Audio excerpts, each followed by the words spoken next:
လူတွေဟာတဲ့တရိษံလောက်တောင်ကျွန်တော်တို့ intelligence မပြည့်ဘူးတဲ့မနေ့တနေ့ပဲဖတ်တခါတော့မိမရဲ့ကြောင်ကိုသိမ့်မုံတဲ့လင်ကဒီကြောင်ကဖြောင်မှဖြစ်မယ်ဘယ်လိုလုပ်ရင်ကောင်းမလဲသူကြောင်သိမ့်မုံတဲ့လင်ကမိမလည်းအကြောင်လေးကိုပုတ်သားလူလေးတိုက်လိုက်ပုတ်လိုက်သားလိုက်သားလေးဆိုနမ်းလိုက်အဲ့ဒါကိုသူကြည့်မရအောင်တနေ့တော့မိမအလက်မှာတဲ့သူကကြောင်လေးကိုကားပေါ်တင်ပြီးခေါ်သွားတယ်2 မိုင်လောက်ဝေးတဲ့နေရာကျတော့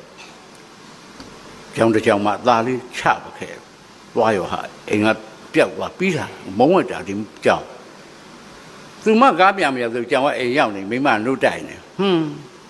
ဘယ်လိုမြတ်မှတ်ပါလေငါတောင်ပြန်မရသူကားနဲ့လူတောင်ကြောင်ကအိမ်ရောက်နေအော်နီးလို့နဲ့တူပါရဲ့နောက်တစ်ခါတော့ခြောင်နဲ့တနေ့တော့မင်းတော့တွေးမယ်ကွာဆိုပြီး10 မိုင်လောက်မောင်းသွားတာချောင်းတွေဖြတ်မြောင်းတွေဖြတ်10 မိုင်လောက်မောင်းတကယ်ရွာလေးတွေပဲထိတ်ရောက်တော့ညောင်မင်းကြီးအောင်သားလေးချခဲ့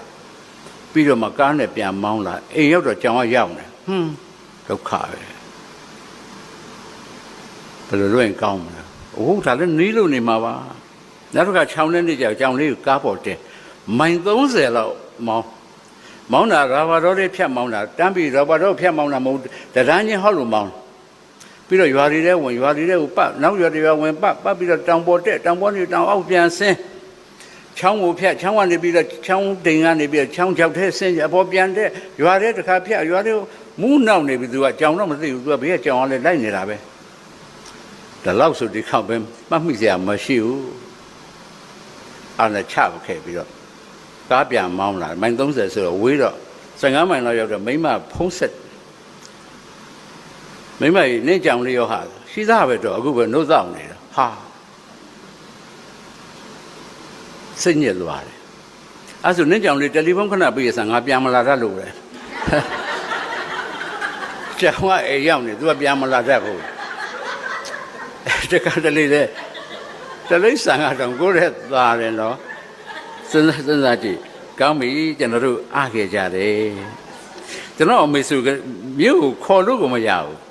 မြို့မလိုက်ဘူးအမေရမလိုက်ချင်ဘူးတဲ့မင်းတို့မြို့မလိုက်ချင်ဘူးမင်းတို့မြို့ကရှူရတဲ့လေကပြစ်တယ်တဲ့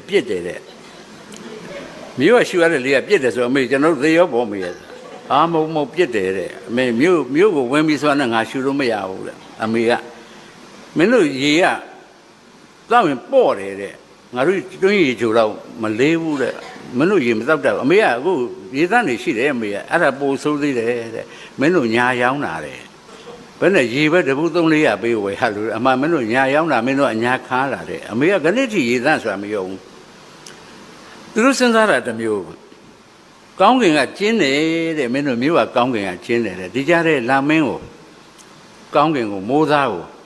ငါးရိုးများနင်ထားတဲ့အတိုင်းပဲတဲ့ဟုတ်တယ်ကိုအောင်ပွင့်ကြပြလို့ပဲအင်တနာတိုင်းတွေကတိုက်တီခေါင်မိုးမှာအပြည့်ဆိုတော့လာမင်းငရိုးနေနေတဲ့အတိုင်းပဲတဲ့ဟုတ်တယ်ဒါလည်းဟုတ်တာပဲငါခေါ်တော့မသိရင်လို့ခေါ်တော့တော်လို့ရွာစုငါအကျေကြီးတော်မင်းတို့မြို့ကြအမေကထူရဲဘူးတော်တယ်တော်လို့ကြဲထူရင်လှည့်ကြည့်တာတဲ့မြို့ကလူတွေကနှာခေါင်းရှုံတယ်ဖယားလေကြဲမရှိခိုးဝမှုကိုဖယားကိုဒိဋ္ဌိလို့ရှိခိုးနေရတယ်ကျေးစီကြဲမရိုက်ဝမှုရိုက်ရင်ဘေးအိမ်ကနားကြီးမှဆိုလို့တဲ့အမေတို့စဉ်းစားတွေးခေါ်ပုံတွေနဲ့ကျွန်တော်နဲ့မတူတော့ဘူးမြင်ရတွေ့ရတာတွေသူတို့အချိုးမပြေတော့ဘူးကြားရနာရတာတွေသူတို့နားထဲမဝင်တော့ဘူး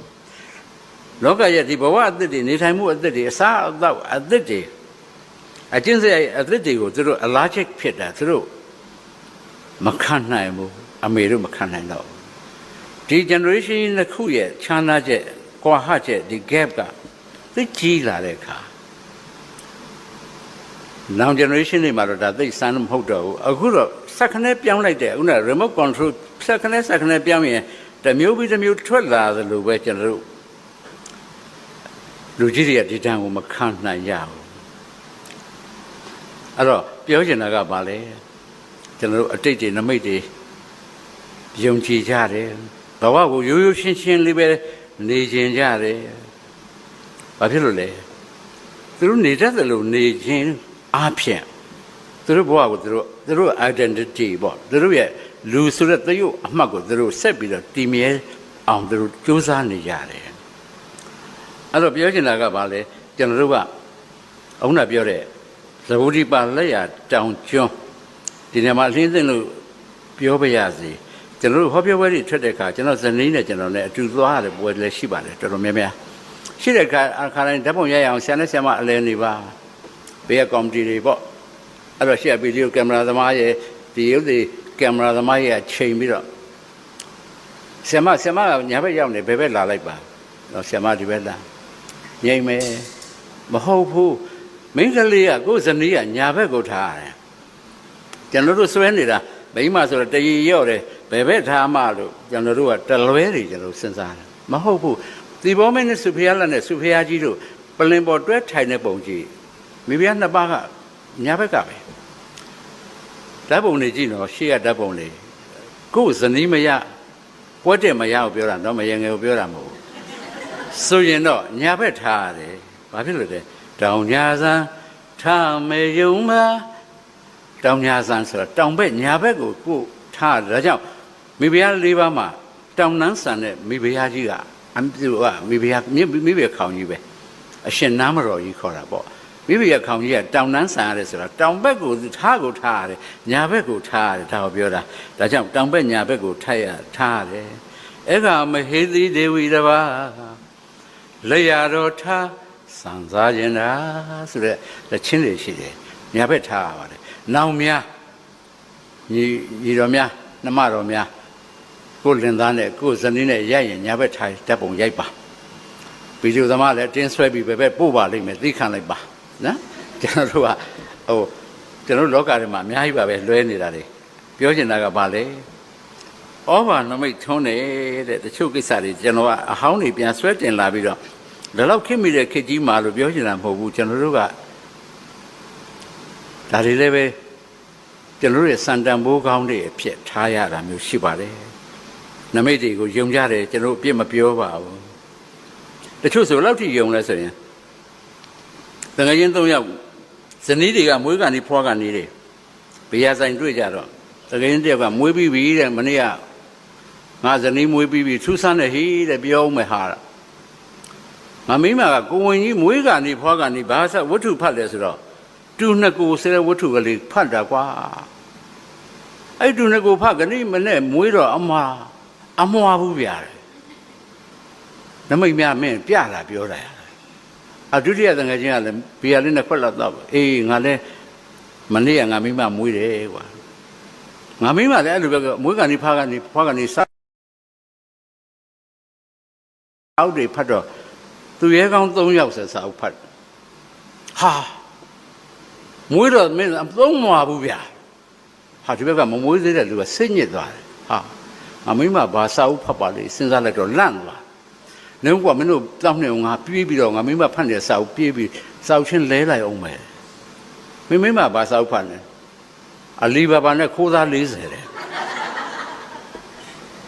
တင်လို့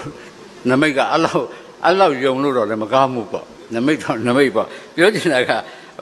တခါတလေလဲကျွန်တော်တို့ကလေရည်စရာကောင်းလောက်အောင်ကိုရိုးတာဒါကြောင့်ရှမ်းဟုတ်ကိုကျေးဇူးတင်တယ်ကျွန်တော်တို့ရေးသူနဲ့ဖတ်သူတွေပြန်ဆုံကြရတဲ့ယဉ်ကျေးမှုတိဆောက်နေတဲ့ပွဲဖြစ်ပါတယ်အခုလူငယ်တွေပေါ့အထူးသဖြင့် back to wildlife back to nature ပေါ့ဒါဘာတရားစီကိုဒါဘာအရင်စီကိုနောက်ပြန်ဆုတ်သွားလိုက်ကြတာစာမဖတ်ချင်ဘူးလူငယ်တွေစာမဖတ်ချင်ဘူးလူကြီးတွေရောမဖတ်ဖြစ်ဘူးစာတော့ဖတ်ပါရဲ့ဒါပေမဲ့မဖတ်ဖြစ်တော့လူငယ်တွေကတော့စာအုပ်မရှိတဲ့နောက်ကဟိုးနောက်ကိုပြန်သွားတယ်ကြောက်ခွဲဖျားလောက်စီပြန်သွားခြင်း back to wildlife အရင်လောကစီပြန်ဆုတ်သွားကြပြီတဲ့စာပေမရှိတဲ့နေရာကိုပြန်သွားကြပြီစာမဖတ်ချင်ကြဘူးတယ်လီဖုန်းတစ်လုံးထဲမှာအကုန်ရှိတယ်ဓာတ်ပုံရိုက်လို့ရတယ်အသံသွင်းလို့ရတယ်သတင်းကြည့်လို့ရတယ်သရှင်နာထောင်လို့ရတယ်အင်တာနက် YouTube ကြည့်လို့ရတယ်ဒီလောက်သေးသေးလေးကကိုယ့်အထည်ရှိနေတော့စာကြည့်လိုက်ကလေးသေးလေးအိတ်ထဲထည့်သွားသလိုဖြစ်နေတဲ့ခေတ်ကြီးမှာဒီစာတွေကိုမဖတ်ချင်တော့ဘူးသုဒ္ဓစာပေယတစာပေဆိုရတဲ့ဒီထဲမှာပါတာများကသုဒ္ဓစာပေဘုဒ္ဓရစရာတွေလည်းအများကြီးပဲသုဒ္ဓစာပေအဖတ်နဲလာကြတော့လူငယ်တွေအားလုံးဟာ စဖတ်ချင်းကနေနောက်ဆုတ်သွားကြတယ်တချို့ကပြောတယ်ရှင်းတော့ကတော့တဲ့ယောက်ျားတို့ဖုံးလက်ယုံနဲ့လက်ယုံ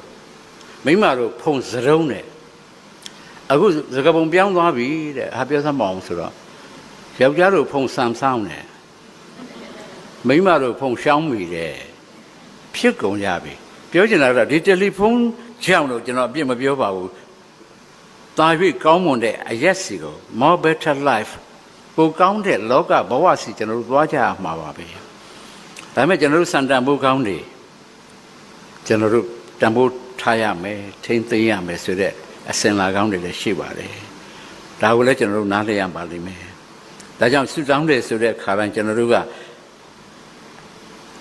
ဆုတောင်းနှစ်ခုကိုကျွန်တော်သတိထားမိတယ်ဒါပညာတတ်တွေကြီးပဲဆိုလို့သင်လည်းသင်ခဲ့ရအောင်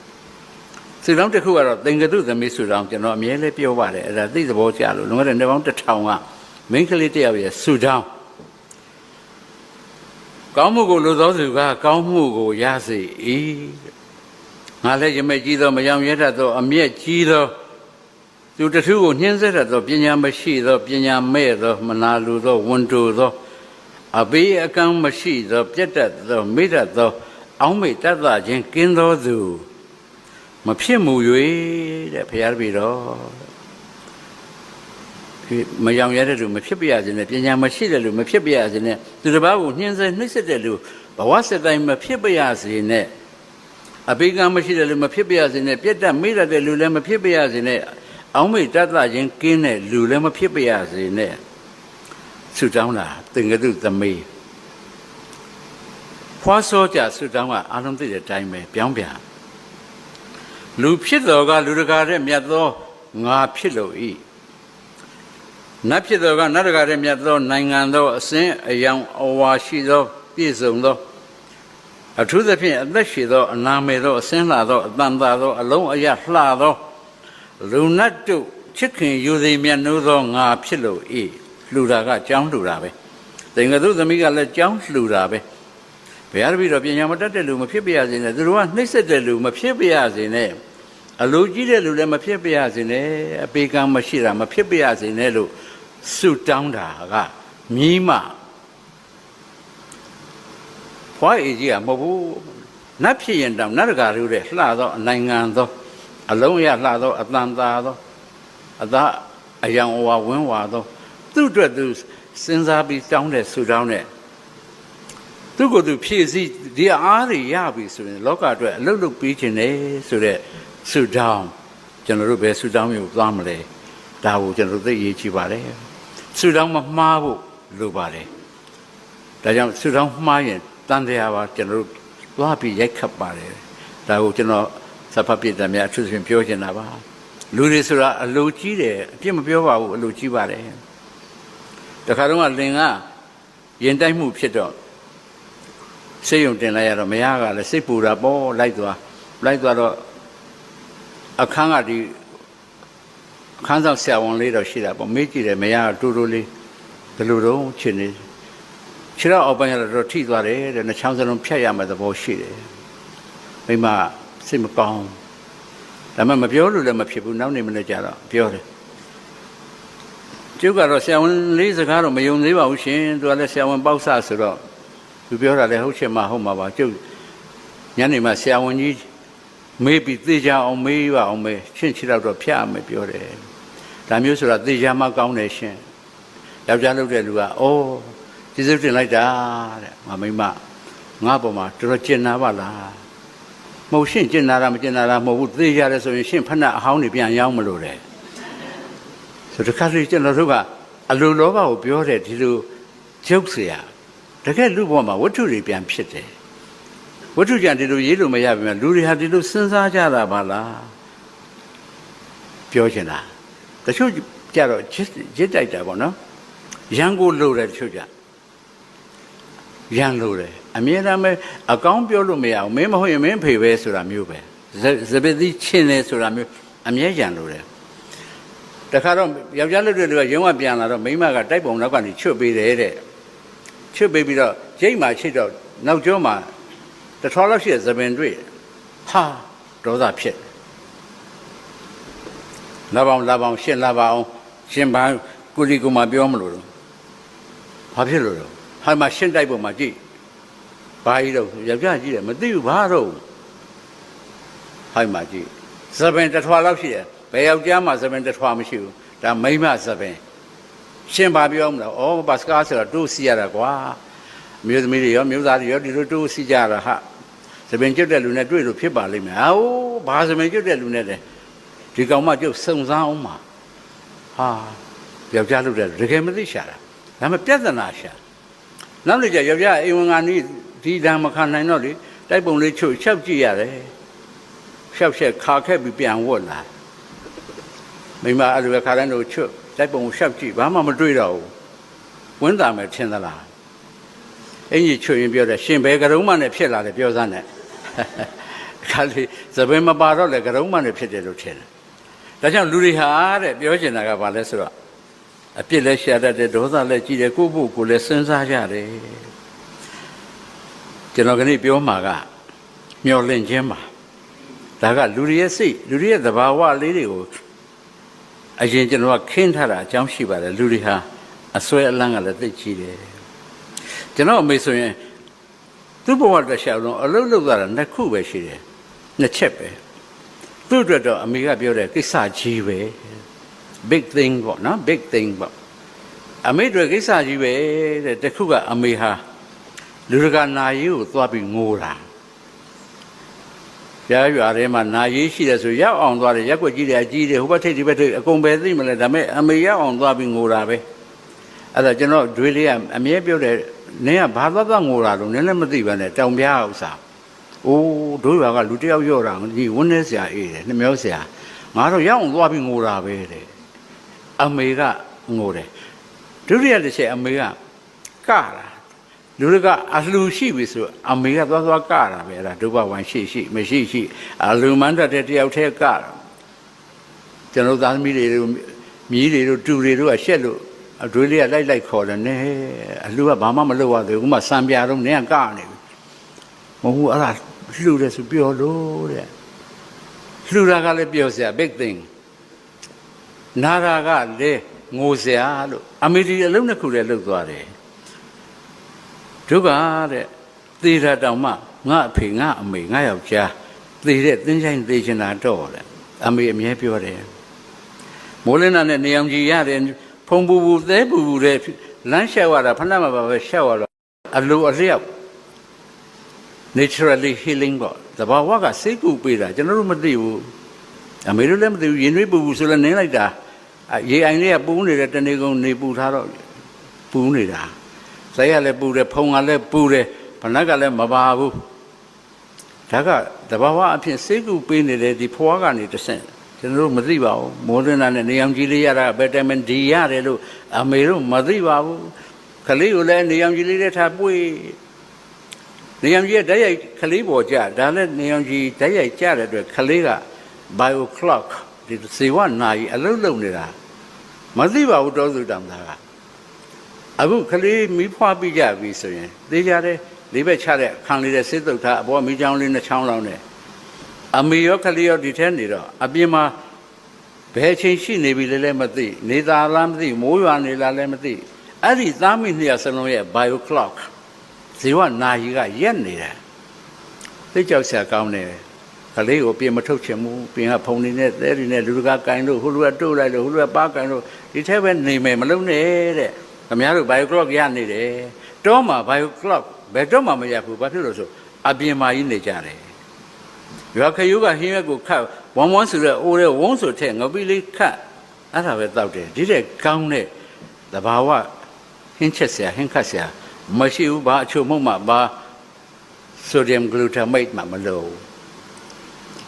အမေတို့နေကြတဲ့ဘဝတွေကဝါဘီကလေးနဲ့ခေါင်းရှင်းတော့အေးတယ်ကရမနန်လေးတင်းတင်းလေးနဲ့နေတော့နှလုံးကြည်တယ်သီးကြည်အေးတယ်ရကန်းကျဖြင့်ထမိန်ချမ်းလေးနဲ့နေတော့နှွေတောင်မှအေးတယ်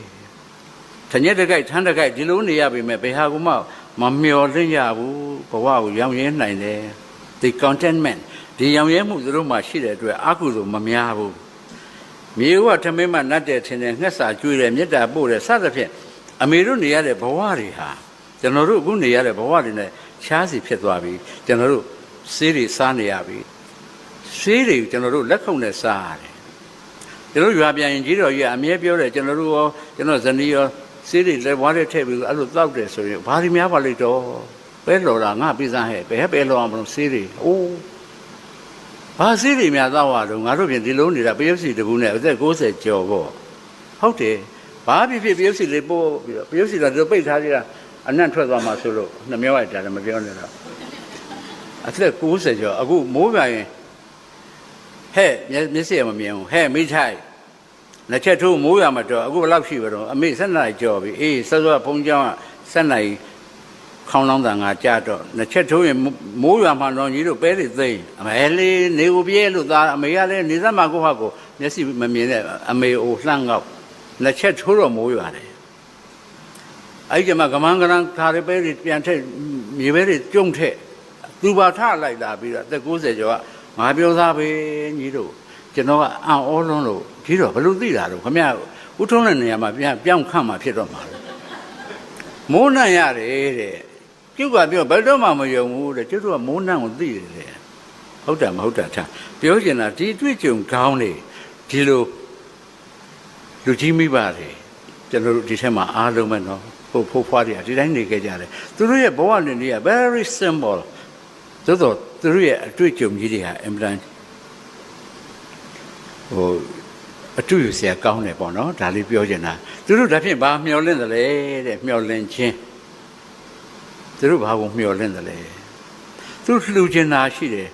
အသက်ရှည်ရှည်နေခြင်းနဲ့ဘာလို့တော့လောဘကြီးတာမဟုတ်ဘူးအသက်လောဘကြီးတာမဟုတ်ဘူးဟောဒီမြည်ရဲ့နဲ့မြက်ထိ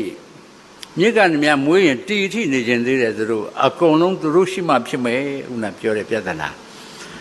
သူ့ identity ကဒါပဲငါသက်ရှည်ဖို့ဆိုတာငါသက်ရှည်ခြင်းလေဆိုတာမျိုးမဟုတ်ဘူးအလိုလောဘနဲ့ကြည့်နေတာမဟုတ်ဟောဒီမြည်တွေဟောဒီသားတွေဟောတာတွေကငါဟောဒီကလထိုင်ပေါ်ကအကုန်လိုက်ကြည့်နေမှဖြစ်တယ်လို့သူတို့ဒီလိုထင်တဲ့လူဖွဲ့စည်းကလာတာပါသူတို့ဘဝနေနေသိရိုးတယ်အခုမှတော့ကျွန်တော်တို့က Facebook တွေပေါ်လာတော့သူ့ကို high ကိုသူ high နဲ့မြင်လည်းမမြင်ဘူးကျွန်တော်အိမ်သားမှာပြဿနာတက်တယ်မင်းကလေးက high ဆိုတော့ယောက်ျားလေးက high ဓာတ်ပုံကကိုရီးယားမင်းသားနဲ့မင်းသမီးဆိုတော့ဘဘကဘာမှမသိဒီဘက်ကဘာမှမသိတ high နဲ့ high လိုက်ကြတာနှင်းစီကအဝါလေးထိုးခဲ့မောင်ကနှင်းစီကအနီလေးထိုးခဲ့မယ်ရွှေပြည်မိုးမှာစုံကြစို့ပဲရွှေပြည်မိုးလဲစီဂျိုနာနာကရွှေပြည်မိုးโอเค9နာရီစုံမယ်တပိတ်ဆိုင်နဲ့ဘယ်သူမှနှင်းစီပန်ထိုးမသွားဘူးလေဒီနေ့ရောက်တဲ့လှမ်းကြည့်တော့နှမ်းမရတဲ့ခါဝေးကယောက်ျားလေးကပြန်လက်သွားမိန်းကလေးကလည်းပြန်လက်သွားတာပဲမတွေ့လိုက်ကြဘူးဘာဖြစ်လို့တော့အိမ်နေနာချင်းဖြစ်နေလို့မိန်းကလေးကခလေး3ယောက်အမေဖြစ်နေစဉ်းစားကြည့်တဟိုင်းနဲ့ဒီထဲမှာနှမကြီးများတူမလေးများသမီးလေးများပါတော့လမ်းဘေးမှာတွေ့ပြီးအဲ့ဒီ online ပေါ်မှာတွေ့တော့ online ပေါ်မှာရှိတဲ့အချက်မျိုးလောက်ပဲရမှာဒါဥသားတို့သမီးတို့ပြောချင်တယ်